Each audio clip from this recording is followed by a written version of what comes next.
सबसे पहले बिहार में हमने जनसुराज ने ये कहा कि नीतीश कुमार आने वाले 5 वर्ष में मुख्यमंत्री नहीं रहेंगे, जीतेंगे भी नहीं, और अगर गलती से जीत भी गए तो भी भाजपा उनको मुख्यमंत्री नहीं रखेगी। जीते इसलिए कि उन्होंने 10-10 हजार में अनैतिक काम किया, वोट खरीदा, जनता के पैसे का इस्तेमाल किया अपनी गद्दी को बचाने के लिए। आज भी मैं इस बात पर कायम हूं कि अगर 10-10 हजार रुपया नीतीश सरकार ने नहीं बांटा होता तो परिणाम बिल्कुल अलग आते। लेकिन खैर, जो उन्होंने किया वो किया, ऊपर वाला है, समाज है। 202 विधायकों के समर्थन के बावजूद भी 3 महीना भी मुख्यमंत्री बने नहीं रह पाए।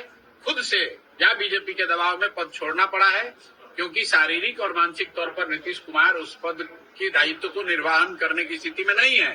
तो आप चाहे जितना मीडिया मैनेजमेंट कर लें, जितना आपके अगल बगल के पदाधिकारी आपको छुपा ले, जो सत्य है वो छुप नहीं सकता है। और जो बात जनसुराज ने कहा था कि नीतीश कुमार नहीं रहेंगे, आप देख रहे हैं वही होने जा रहा है। लेकिन इससे एक बहुत बड़ा यक्ष प्रश्न जो पैदा हुआ है कि भाजपा के लोग जिन्होंने नीतीश कुमार को मुखौटा की तरह इस्तेमाल किया, कल तक कह रहे थे कि डबल इंजन की सरकार है, नीतीश जी ही रहेंगे।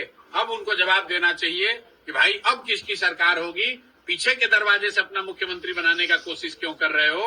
अगर दम था तो अपने नेता का चेहरा आगे करते, उसके आधार पर जनता अगर वोट देती तो बनना चाहिए था। लेकिन आप देख रहे हैं कि नीतीश कुमार का, जदयू का एक मुखौटा आगे लगाकर भाजपा वाले चुनाव लड़े हैं। अब 3-4 महीने, ऐसा तो है नहीं कि नीतीश कुमार आज बीमार पड़े हैं, ऐसा नहीं है कि नीतीश कुमार के स्वास्थ्य की हालत आज खराब हुई है। ये भाजपा को, हमको, आपको, पूरे बिहार को पहले से पता था, लेकिन भाजपा वालों ने बिहार के लोगों को भ्रमित किया। अब एक बार जब सत्ता में आगे जगह मिल गई है तो अब चाहते हैं कि पिछले दरवाजे से अपने किसी नेता को, ऐसे नेता को यहाँ पर मुख्यमंत्री बनाए ताकि गुजरात के जो लोग हैं, अमित शाह अपने रिमोट कंट्रोल से बिहार, मैं ये दूसरी भविष्यवाणी आपको कर रहा हूँ कि बिहार को ऐसा मुख्यमंत्री दिया जाएगा जिसको दिल्ली में और गुजरात में बैठकर चलाया जा सके, ताकि गुजरात के हितों की चिंता होगी, बिहार के हितों की चिंता नहीं होगी। और लोग आने वाले समय में देखेंगे और तब उनको अपने गलती का रियलाइजेशन होगा। क्योंकि आपके बच्चों के लिए ट्रेन है, आपके बच्चों के लिए गुजरात में 15,000 की मजदूरी है, और मोदी जी के शब्दों में आपके लिए उसना चावल है। आपके बच्चों के लिए पढ़ाई और रोजगार नहीं है, वो गुजरात के बच्चों के लिए है। और बिहार की जनता भाजपा का असली चाल चरित्र चेहरा इस बार देखेगी। सर, नीतीश कुमार फिर से समृद्धि यात्रा पे हैं। प्रशांत किशोर बिहार के लोगों को सही समझाते हैं, लेकिन बिहार के लोगों को समझ में आएगा कहाँ से? उसने चावल में जो बजा हुआ है। भाई मुख्यमंत्री है तो जो चाहे कर सकते हैं। बिहार कब समृद्ध होगा ये बात नहीं करेंगे, समृद्धि यात्रा चलती रहेगी।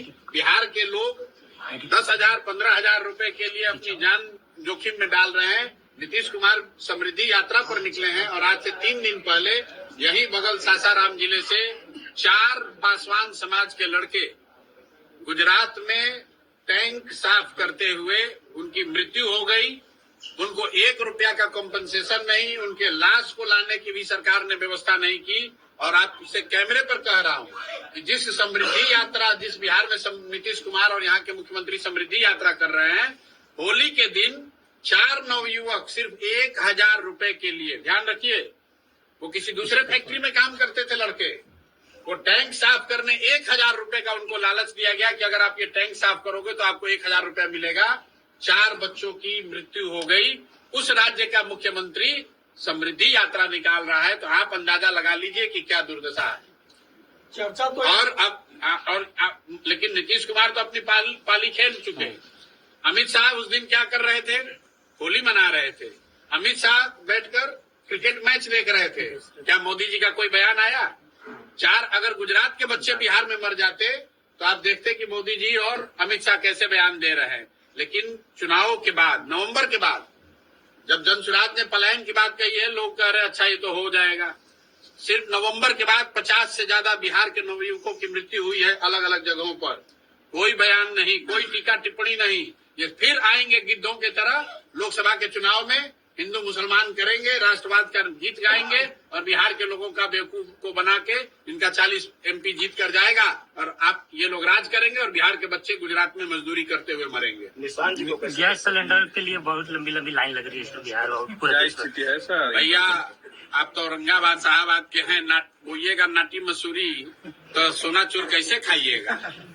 तो जो बोए हैं वो काट रहे हैं। ममता बनर्जी डिप्टी सीएम के रूप में सही बोले हैं, जो बीज लगाएगा उसी का तो फल मिलेगा। बिहार के लोग सुधरने वाला नहीं है। हम कंपनी में भी देख लिए कि बिहार का हालत कैसा रहता है, और बिहार के लोग भी बिहार के साथ दगाबाजी करता है। इसलिए बिहार में एकता न है, बिहार के लोग ऐसे ही मरेगा। में आ रहे हैं, कैसे देख रहे हैं? अब ये हमको नहीं पता है कि कैसे आ रहे हैं, ये पता है कि वो राजनीति में आए हैं, उनका स्वागत है। लोकतंत्र में कोई भी राजनीति में आ सकता है, हम उनको शुभकामना दे रहे हैं। लेकिन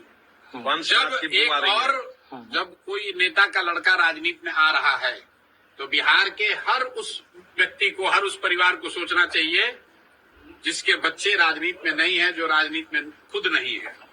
नेता चाहे गरीब हो, अमीर हो, अगड़ा हो, पिछड़ा हो, बूढ़ा हो, युवा हो, महिला हो, पुरुष हो, नेताओं ने अपने बच्चों की व्यवस्था कर ली है और हर हालत में नेता का बच्चा नेता ही बनेगा, उसको राज सिंहासन मिलेगा। आपके बच्चे मजदूर बनेंगे उसकी, क्योंकि नेताओं ने अपने बच्चों की चिंता की है और बिहार के लोगों ने अपने बच्चों की चिंता नहीं की है। यही बात 3 बरस से जनसुराज बता रहा है कि अगर आपको अपने बच्चों से प्यार नहीं है, अगर आप अपने बच्चों की चिंता नहीं करोगे तो आपके बच्चे के किस्मत में मजदूरी ही लिखी होगी। नीतीश कुमार चाहे जितने भी कमजोर हो गए हों, जितना भी भाजपा के दबाव में हो, जाते जाते भी अपने लड़के के लिए राज सिंहासन की व्यवस्था करके जाएंगे। आपके बच्चों का क्या होगा वो आप चिंता